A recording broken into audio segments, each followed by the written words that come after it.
One of the most awaited match of ICC T20 world cup India versus Pakistan అయితే final గా Feb 15th కొలంబోలో అయితే జరగబోతుంది. అయితే ఆ మ్యాచ్ లో ఇండియా మరొకసారి డామినేట్ చేయబోతుందా అది తెలియాలి అంటే ముందు మనం ఒక 3 ఫ్యాక్టర్స్ గురించి డిస్కస్ చేయాలి. ఆ ఫ్యాక్టర్స్ ఏంటి, ఇండియా డామినేట్ చేయబోతుందా లేదా ఇది తెలియాలంటే వీడియో స్కిప్ చేయకుండా లాస్ట్ వరకు చూడండి, మీకు ఒక క్లారిటీ వచ్చేస్తుంది. ఫస్ట్ ఫ్యాక్టర్ వచ్చేసి బౌలింగ్ డిపార్ట్మెంట్. పాకిస్తాన్ బౌలింగ్ చూసుకుంటే ఉస్మాన్ తారిక్, అబ్రార్ అహ్మద్ వాళ్ళ key bowlers. Along with them Shaheen Afridi, Mohammad Nawaz, Shadab Khan and Saim Ayub. ఇది Pakistan bowling department. Whereas Indian bowling department వచ్చేసరికి Varun Chakravarthy and Bumrah are going to be the key bowlers for Indian team. Along with them, Akshar Patel, Arshdeep Singh, Hardik Pandya and Shivam Dube. Bowling departments అయితే ఇలా ఉండబోతుంది. అయితే bowling డిపార్ట్మెంట్కి వచ్చేసరికి కొంచెం extra advantage Pakistan టీంకే ఉందని చెప్పొచ్చు. ఎందుకు అంటే ఎక్స్పీరియన్స్, స్కిల్ సెట్స్ రెండు టీంకి ఈక్వల్ గానే ఉన్నాయి. కానీ పాకిస్తాన్ బౌలర్స్ లో స్పిన్నింగ్ ఆల్రౌండర్స్ ఎక్కువ ఉన్నారు. కొంచెం ఎడ్జ్ పాకిస్తాన్ టీంకి ఇస్తానని చెప్తాను. ఎందుకంటే ఉస్మాన్ తారిక్ మిస్టరీ బౌలర్ ఉన్నాడు, మనకు కూడా వరుణ్ చక్రవర్తి మిస్టరీ బౌలరే. అలాగే అబ్రార్ అహ్మద్ రీసెంట్ ఫామ్ చూస్తే చాలా బాగుంది, తను ఎకానమీ రేట్ చూస్తే less than 6 ఉంది, చాలా బాగా వేస్తున్నాడు. మనకు కూడా బుమ్రా లాంటి ఎక్స్పీరియన్స్ బౌలర్ ఉన్నారు, తన స్లోవర్ బాల్స్ పిక్ చేయడం అంత ఈజీ కాదు అండ్ యార్కర్స్ ని పిక్ చేయడం అంత ఈజీ కాదు. సో బుమ్రా అబ్రార్ అహ్మద్ కాంపిటీషన్ కూడా హెడ్ టు హెడ్ చూస్తే మోరాల్లెస్ సిమిలర్ గానే ఉంటది. కాకపోతే ఇక్కడ ఇండియాకి ఫాస్ట్ బౌలింగ్ ఆల్రౌండర్స్ ఎక్కువ ఉన్నారు. మ్యాచ్ శ్రీలంకలో జరుగుతుంది, వికెట్ కొద్దిగా స్పిన్నర్ ఫ్రెండ్లీ ఉండబోతుంది అంటున్నారు.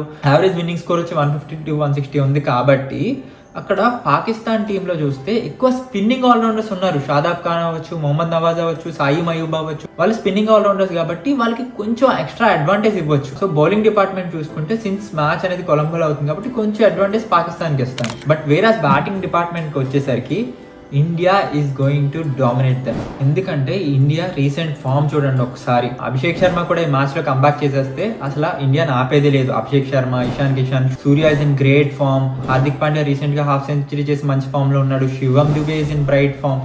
సో ఇండియన్ బ్యాటింగ్ లైనప్ అయితే చాలా ఎక్స్ట్రాడినరీ ఫామ్ లో ఉంది. వేరస్ పాకిస్తాన్ బ్యాటింగ్ కూడా బాగుంది. ఫర్హాన్ రీసెంట్ గా ఒక హాఫ్ సెంచరీ చేశాడు అండ్ సయీమ్ అయూబ్ కూడా క్విక్ స్టార్ట్స్ ఇస్తున్నాడు. సల్మాన్ అగా, బాబర్ అజమ్, మొహమ్మద్ నవాజ్, షాదాబ్ ఖాన్, అట్లా వాళ్ళ బ్యాటింగ్ లైనప్ లో కూడా ప్రతి మ్యాచ్ ఎవరో ఒకళ్ళు చిప్ ఇన్ అవుతూనే ఉన్నారు. వాళ్ళకి కూడా మంచి బ్యాటింగ్ లైనప్ ఉంది. కాకపోతే ఇక్కడ వాళ్ళకి మనకి మధ్య ఒక్క డిటర్మైనింగ్ ఫ్యాక్టర్ ఉంది. ఆ ఫ్యాక్టర్ ఏంటో చెప్తా. But before I say that, మీకు తెలుసు నేను ఈ ఛానల్ అయితే కొత్తగా లాంచ్ చేశాను.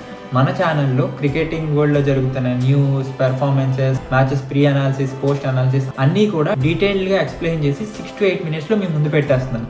మరి నా అనాలిసిస్ కనుక మీకు నచ్చినట్టయితే, నేను పెట్టిన వీడియో మీ వరకు చేరుకోవాలనుకుంటే please do like, share and subscribe to my channel Sandeep Yara. చేసుకునే సబ్స్క్రైబ్ మీకు చాలా చిన్న విషయం అవ్వచ్చు, కాకపోతే మీరు సబ్స్క్రైబ్ చేయడం వల్ల నాకు కానీ మా టీం కానీ చాలా మోటివేటింగ్ గా ఉంటుంది. ఇంకా మంచి మంచి వీడియోస్ చేయడానికి మాకు చాలా ఎంకరేజింగ్ గా కూడా ఉంటుంది. So with that determining factor ఏంటంటే ప్రెషర్. ఇలాంటి హై ప్రెషర్ గేమ్స్ లో స్కిల్ అనేవి ఈక్వల్ గానే ఉన్నప్పుడు ప్రెషర్ని ఎవరైతే బెటర్గా హ్యాండిల్ చేస్తారు అనేది చాలా ఇంపార్టెంట్ ఫ్యాక్టర్ అవుతుంది. అయితే హిస్టరీ చూసుకుంటే ఇండియా ప్రెషర్ని చాలా బాగా హ్యాండిల్ చేస్తుందని చెప్తుంది. ఎందుకంటే అవుట్ ఆఫ్ 8 మ్యాచెస్లో ఇండియా 7 గెలిచింది. అంటే దట్ సేస్ దట్ ఇండియా ప్రెషర్ని బెటర్గా హ్యాండిల్ చేయగలదు. అయితే ఇండియాకి ఇక్కడ ఒక చిన్న హడిల్ ఉంది. అదేంటంటే రీసెంట్ టైమ్స్లో మనం చూస్తున్నాం ఇండియన్ బ్యాటర్స్ వర్సెస్ స్పిన్నర్స్ని లాస్ట్ 2 మ్యాచ్లో మనం చాలా స్ట్రగుల్ అయ్యాం. యుఎస్ఏ మ్యాచ్ అవ్వచ్చు, నమీబియా మ్యాచ్ అవ్వచ్చు. క్విక్గా వికెట్స్ పడిపోయి అండ్ పవర్ ప్లేలో 70-80 రన్స్ స్కోర్ చేసిన ఆ కన్సాలిడేషన్ ఫేజ్ లో క్విక్ వికెట్స్ పడిపోవడం వల్ల మన రన్ రేట్ కూడా చాలా డ్రాప్ అవుతుంది. సో పాకిస్తాన్ లో చాలా మంచి వరల్డ్ క్లాస్ స్పిన్నర్స్ ఉన్నారు అండ్ శ్రీలంకలో యావరేజ్ స్కోర్ చూసుకుంటే 150-160 అంటున్నారు అండ్ స్పిన్ ఫ్రెండ్లీ వికెట్ కూడా ఉండబోతుంది. సో ఈ మ్యాచ్ లో quality Indian batters versus quality Pakistan spinners, వీళ్ళిద్దరి మధ్య జరుగుతున్న బ్యాటిల్లో if Indian batters like Tilak or Suryakumar Yadav ఎవరో ఒకళ్ళు మిడిల్ ఓవర్స్లో కనుక ఆ కన్సాలిడేషన్ ఫేజ్లో ఏదైతే ఉందో అందులో యాంకర్ రోల్ తీసుకుని గేమ్ని తీసుకెళ్తే కనుక ఖచ్చితంగా ఇండియా ఈజీగా మ్యాచ్ గెలుస్తుంది.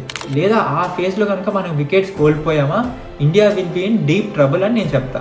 హవెవర్ ప్రెషర్ గురించి మాట్లాడుకుంటున్నాం కాబట్టి ఇండియా పాకిస్తాన్ మ్యాచ్ అంటే it'll be lot of noise, geopolitical కావచ్చు, ప్రపంచం అంతా చూస్తూ ఉంటుంది, ఎవరి రెప్యుటేషన్ వాళ్ళు కాపాడుకోవడానికి మ్యాచ్ ఆడుతూ ఉంటారు. బట్ మనం మర్చిపోకూడదు, ఈ బ్యాటిల్ అనేది బాల్ వర్సెస్ బ్యాట్ మధ్యలో అవుతుంది. సో స్పోర్ట్లో ఆ పర్టికులర్ డే రోజు ఎవరైతే బెటర్గా స్కిల్ని ఎగ్జిక్యూట్ చేయగలుగుతారో వాళ్ళే గెలుస్తారు. సో ఆ స్కిల్ని ఎగ్జిక్యూట్ చేయాలంటే ఈ బయట జరుగుతున్న నాయిస్ ని ఎవరైతే బెటర్ గా షట్ చేసి ప్రెజెంట్ మీద ఫోకస్ చేస్తారో వాళ్ళు బెటర్ గా హ్యాండిల్ చేయగలుగుతారు. యంగ్స్టర్స్ ఎవరైనా ఈ మ్యాచ్ చూస్తుంటే ఈ పాయింట్ ని మైండ్ లో పెట్టుకుని చూడండి. ఎందుకంటే యంగ్స్టర్స్ కూడా యూజువల్లీ క్రికెట్ ఆడుతున్నప్పుడు ఎక్కువ రిజల్ట్ మీద డ్రిఫ్ట్ అయిపోతూ ఉంటాం. మనం మ్యాచ్ లో ఎర్లీగా అవుట్ అయితే ఏమవుద్ది, క్యాచ్ డ్రాప్ చేస్తే ఏమవుద్ది, కోచ్ ఏమనుకుంటారు, పేరెంట్స్ ఏమనుకుంటారు, ఇవన్నీ కూడా అవుట్ సైడ్ నాయిస్. మనం ఫోకస్ చేయాల్సింది మన బౌలింగ్ మీద, మన బ్యాటింగ్ మీద అండ్ ఫీల్డింగ్ మీద. సో ఫీల్డింగ్ గురించి మాట్లాడుతున్నాం కాబట్టి ప్రెజెంట్ సిచ్యువేషన్లో ఇండియా వర్సెస్ పాకిస్తాన్ అంటే ఖచ్చితంగా మనం ఫీల్డింగ్లో మనం వే అహెడ్ ఉంటాం. మీరు చూసుకోవచ్చు పాకిస్తాన్ ఫీల్డింగ్ ఎప్పుడు కూడా ల్యాప్స్ ఉంటాయి, ఎస్పెషల్లీ హై ప్రెజర్ గేమ్స్లో. సో ఈ మ్యాచ్ గురించి నన్ను అడిగితే ఈ మ్యాచ్ అయితే ఈక్వల్గా పాయిజ్ అయ్యి ఉంది, 50-50 అని చెప్తా. బట్ కొంచెం ఎడ్జ్ అయితే ఖచ్చితంగా నేను ఎప్పుడు ఇండియన్ టీమ్కి ఇస్తాను, ఎందుకంటే we're way better at handling pressure. So నన్ను అడిగితే ఖచ్చితంగా ఇండియాకి యాడెడ్ అడ్వాంటేజ్ ఉంటుందని చెప్తాను. బట్ హవెవర్ నేనేమనుకుంటున్నానో కాదు, మీరేమనుకుంటున్నారో నాకు చెప్పండి. ఇండియా మరొకసారి పాకిస్తాన్ని డామినేట్ చేయబోతుందా లేదా? Let me know in the comments.